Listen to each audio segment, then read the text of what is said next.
Video veloce sulla potatura del pero, ragazzi. Sono senza cappellino, quello figo, ma mi sono messo il cappellino che mi protegge la testa perché stamattina fa davvero fresco. Il video nuovo sulla potatura del pero, ragazzi, semplice, veloce, 4 tagli, avete sistemato la pianta del pero in modo perfetto, che fa molti frutti e anche molto grandi. Quindi il video è dedicato ai principianti ma anche alle persone che conoscono bene la pianta del pero, perché andiamo ad affrontare anche un attimino, sempre in maniera veloce, quali sono le gemme a legno e le gemme miste del pero, in modo che le riconosciamo, e anche quali sono i rami del pero, quelli fruttiferi e quelli vegetativi, in modo che non ci possiamo sbagliare. 4 tagli, come ho detto, e il pero è potato. Però prima di vedere i rami vegetativi, i rami fruttiferi e quali sono le gemme, identifichiamo subito esattamente qual è il periodo di potatura del pero. Gennaio va benissimo, dal 10 gennaio in poi. È una pomacea come la mela, come il cotogno, e resiste bene al freddo, tant'è vero che la vediamo coltivata anche al nord. Addirittura potremmo anche potarcela, che ne so, a novembre, a dicembre, sopporterebbe tranquillamente i rigori invernali, però non si fa per questo motivo. Perché? Se io vado ad esportare ad esempio questo ramo a novembre, in questo ramo c'è ancora la linfa che poteva discendere verso la pianta, quindi verso il legno, verso le sacche di riserva e verso le radici. Quindi se poto troppo presto ho buttato via queste energie che invece sono essenziali per la pianta. Ricordiamoci sempre che nelle riserve della pianta, nelle sacche di riserva, nel tronco, quindi nella parte legnosa, e nelle radici, c'è sempre molta riserva di energia che verrà prelevata dalla pianta quando inizierà la primavera. Ricordiamoci, la pianta inizia a prelevare le energie da queste sacche, non dalla linfa grezza delle radici, quindi è molto importante rispettare il periodo di potatura. Ma vediamo subito quali sono le gemme. Le gemme sono 2, a legno e miste. Quelle a legno fanno solo foglie, quelle miste fanno le foglie e i fiori. E se i fiori chiaramente vengono impollinati, avremo le nostre pere, i frutti. Riconoscere le gemme su un ramo del pero è davvero semplicissimo. Le prime, le gemme a legno, sono gemme che daranno luogo solo a foglie e ai piccoli rami. Sono sempre disposte lungo l'asse del ramo e sono sempre gemme molto piccoline. Inoltre hanno la classica conformazione triangolare ed appuntita. Le gemme miste invece sono generalmente disposte all'apice del ramo, sono molto più grandi rispetto a quelle a legno, lo stiamo vedendo proprio in questo caso qua. Sto toccando adesso una gemma a legno, sto toccando adesso una gemma mista. La gemma mista è quella gemma che dà luogo alle foglie, ai fiori e ai rami. I rami sul pero si dividono in rami vegetativi e rami fruttiferi. I rami vegetativi sono i succhioni, rami sempre di un anno, che hanno solamente gemme a legno lungo l'asse, quindi sono rami che non danno il primo anno origine a produzione. Sono sempre rami molto vigorosi, lunghi anche 1 metro, 1,5 metri, 2, questo dipende dalla varietà del pero e dalla vigoria. Comunque sono verticali e si dispongono in verticale soprattutto lungo le branche all'interno della chioma. Sono rami che durante la normale potatura vanno eliminati, però il succhione può essere anche tagliato per 3-4 cm, si dice speronato, si lasciano 2 o 3 gemme, perché da quelle gemme nasceranno di nuovo dei rami e sarà un ramo poi fruttifero. Il succhione non è fruttifero il primo anno, ma dal secondo in poi può diventare un ramo fruttifero. In questo modo il succhione può essere anche sfruttato come nuovo ramo in sostituzione magari di una branca oramai esaurita, vecchia o malata. Il primo ramo fruttifero che troviamo sul pero è il brindillo, un ramo generalmente sempre esile, sottile, lungo 30-40, massimo 50 cm. Il brindillo lungo il suo asse ha solamente gemme a legno, l'unica gemma fruttifera che ha, quindi la gemma mista, è sull'apice. Questo è il motivo principale per cui non si cima mai il brindillo. Se noi cimiamo questo brindillo, che succede? Che ci saranno le gemme a legno che faranno i piccoli rami o le foglie e la produzione noi l'abbiamo persa. D'accordo che è sempre una produzione un po' piccolina, qui viene allegato il fiore o i fiori, ci sarà una pera o due pere, in genere non troppo grandi, ma se noi non abbiamo presenti sulla nostra pianta altri rami fruttiferi, il brindillo è un ottimo ramo che può darci delle belle soddisfazioni. Dopo il brindillo, che abbiamo detto essere sempre un ramo abbastanza esile, incontriamo il secondo ramo fruttifero. È un ramo più forte, lungo anche 1 metro, 1,20 m, questo dipende dalla varietà della pianta, e si chiama ramo misto. Il ramo misto a volte può essere anche confuso con un succhione, però osservandolo capiamo che questo è un ramo fruttifero perché lungo il suo asse ha sia le gemme a legno, scorriamo, che le gemme miste. Quindi da questa gemma mista, da questa piccola lamburda, può nascere un fiore, le foglie, in futuro ramette, quindi questo ramo è produttiva appunto sia lungo l'asse che nell'apice, e lungo l'asse può anche dare, come abbiamo detto, sulle gemme a legno, foglie e piccoli rami. Il terzo ed ultimo ramo fruttifero, ma il più importante del pero, è la lamburda. La sto toccando tra il pollice e l'indice. È questo piccolo ramo corto, generalmente 2-3 cm, che porta sulla estremità solamente una gemma mista. Qui appunto nascerà un fiore o i fiori, e poi le foglie e anche qualche piccolo ramo che sarà eventualmente un brindillo. Comunque questo è il miglior ramo fruttifero. Il fiore, se viene impollinato, darà proprio una bella pera, grande e sostanziosa.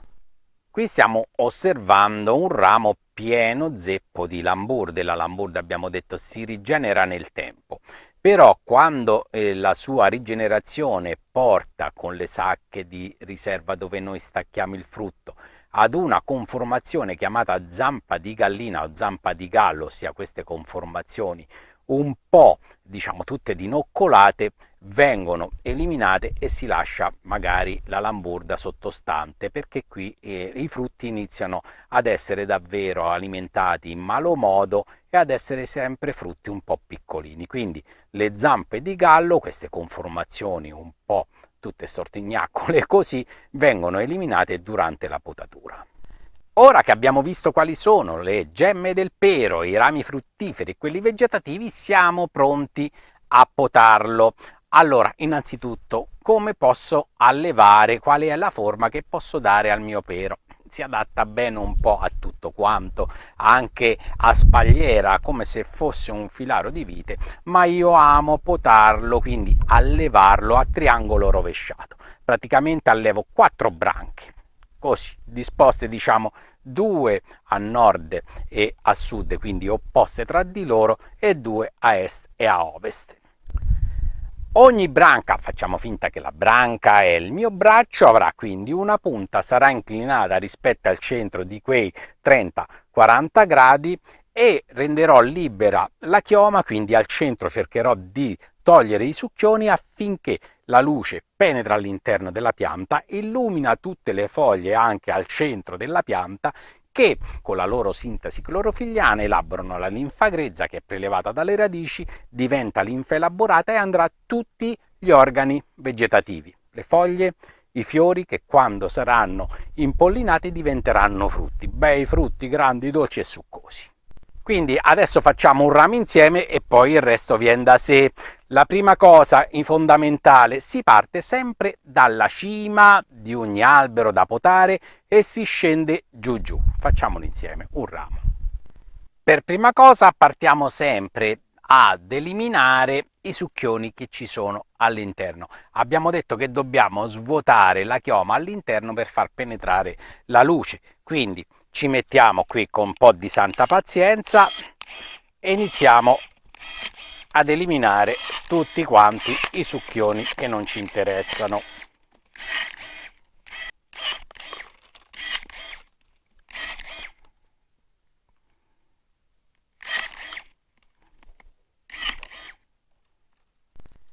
Fatta questa prima pulizia, vedrete che potrete anche osservare meglio la branca anche dall'interno e comunque girandogli intorno avrete una visuale abbastanza libera. Abbiamo detto di tenere sempre le branche leggermente inclinate in modo che la luce le colpisce un po' dappertutto e le foglie vengono ben illuminate. Si parte sempre dalla cima e si scende giù. Cercate sempre di lasciare il pero potato abbastanza corto, non lo lasciate troppo scappar via, perché se lasciate troppi rami e brindilli piuttosto che rami misti o qualche succhione, perde troppa energia nell'alimentare questi rami e poca energia invece le darà ai frutti, e i frutti verranno sì tanti ma piccolini, quindi la potatura di produzione deve essere sempre azzeccata e ben equilibrata. Facciamo insieme un ramo e poi gli altri vengono da soli. Oramai l'importante è aver capito il concetto, dai. Allora, osservando la pianta dall'alto, vedo che questa pianta è costituita da 3 branche più una sottobranca, quindi delle 3 branche io dovrò potarle in modo che ho una sola cima o 2 in alto e cercare di lasciare equidistanze tra le branche. Mi osservo la prima branca, eccola qua, va su, c'è una derivazione, posso lasciarne una di derivazione o anche 2 perché la pianta è abbastanza grande, però osservo che questa seconda derivazione, questa cima, va troppo con l'altra branca principale. Allora è chiaro, osservo anche un po' più dal basso, per farvi capire bene cosa c'è da fare. Vedete come questa cima qua ripiega verso quell'altra principale? Allora io dovrò cercare di allevare questa limitando l'espansione e la crescita di questa qua. Come si fa? Senza perdere troppo frutto. Vado a fare un taglio in questo punto qua del ramo e mi lascerò giù le lamburde e i brindilli. Quindi taglio semplice, netto, tolgo tutta questa porzione qua e poi una volta che mi sono liberato di questo ramo vado a spuntare questo qui. Come vedete io adesso ho liberato l'altra branca da questo ramo che l'aveva un po' soffocata, però non ho eliminato tutto fino a qua, lascio sempre delle parti fruttifere come le lamburde per poterci raccogliere la frutta. Ora di quest'altro ramo scelgo quale è di questi due il migliore da lasciar crescere. Vado a lasciare questo perché è inclinato in modo giusto e comunque quando crescerà darà proprio spazio, equilibrio tra le 3 branche che abbiamo osservato prima da sopra. Quindi mi porto sulla derivazione laterale di un rametto, di un piccolo ed esile brindillo, ma qui crescerà un po' e mi darà di nuovo frutti, e il ramo quest'altro lo lascio completamente libero così. Poi vado a raccorciare tutti i rami che sono in basso, che sfuggono verso l'esterno. Quindi tutti i rami che sporgono verso l'esterno io li vado a raccorciare. Ecco, vedete, io questo ramo che ho lasciato ci sono belle lamburde che mi daranno delle ottime pere. La stessa cosa vado a fare per questo piccolo ramo qua. Infine mi vado ad accorciare questi 2 brindilli, non mi interessa più che producano sulla parte apicale, io oramai la frutta la raccolgo su queste lamburde, li raccorcio perché altrimenti mi potrebbero prendere il sopravvento, ma non li elimino tutti, li ho speronati a quei 15 cm perché dalle gemme a legno possono nascere nuovi rami che possono essere i brindilli o le lamburde, quindi qui posso raccogliere frutta per l'anno successivo. Questa è la prima branca effettuata, come vedete è molto semplice. A questo punto si può anche cimare, visto che sta sfuggendo in alto il ramo, la punta in questo modo qua. Ora dovrò ripetere la stessa operazione, dare più o meno la stessa altezza a tutte quante le branche. Fatta una vengono con sé anche le altre. Facciamola un'altra insieme, prendiamo questa sottobranca eliminiamo completamente il ramo che sta all'interno e lasciamo questo ramo qua. Quindi mi giro un attimo per farvi vedere quello che vi dico. Vedete, questo ramo è troppo dritto, troppo verticale, va bene quest'altro, quindi posiziono le mie forbici, qui un taglio secco e abbiamo già liberato la pianta. Accorcio un po' la cima, tolgo il brindillo perché era troppo interno, faccio uno sperone su questo ramo interno, elimino completamente questo ramo perché era una parte di succhione, raccorcio il ramo basso, elimino questo perché è oramai secco, giro ancora, elimino quasi completamente questo ramo spezzato, elimino completamente questo ramo a filo del colletto, vado a raccorciare i rami esterni lasciando però le lamburde. Qui, qui, qui. Questo ramo, l'ultimo brindillo, lo vado a raccorciare perché devo dar forza alla mia branca principale. Questo è il risultato finale, come vedete pianta raccorciata, ridimensionata, lasciati solamente i rami fruttiferi, le lamburde, i brindilli, qualche ramo misto, chioma libera snella e vedrete che farà un sacco di fiori e di frutti. Questa è la potatura indicata con l'allevamento a triangolo rovesciato. Non rimane altro ragazzi che subito dopo la potatura e prima che si risvegliano le gemme fare un bel trattamento a base di rami in modo che preveniamo un po' di patologie fungine che possono avventarsi sul nostro pero.